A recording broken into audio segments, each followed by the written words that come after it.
मरण समोर दिसत होतं, तरी एक मराठा वीर मागे हटला नाही. शिवाजी महाराजांचा जीव वाचवण्यासाठी त्याने स्वतःचा जीव दिला. साल 1660. पन्हारगडाला सिद्दी जोहरचा वेढा होता. शिवाजी महाराज विशाळगडाकडे निघाले, पण शत्रू पाठलागावर होता. घोडखिंडी जवळ वीर बाजीप्रभू देशपांडे पुढे आले.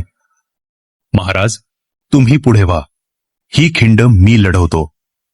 अवघ्या 300 मावळ्यांसह त्यांनी हजारो शत्रूंना रोखून धरलं. रक्तबंबाळ अवस्थेतही ते लढत राहिले, कारण त्यांना विशाळगडावरून तोफेचा आवाज ऐकायचा होता. तोफ घुमली, महाराज सुरक्षित पोहोचले आणि बाजीप्रभूंनी अखेरचा श्वास घेतला. त्या बलिदानामुळे घोडखिंड कायमची पावनखिंड झाली. जय शिवराय. वीर बाजीप्रभूंना मानाचा मुजरा.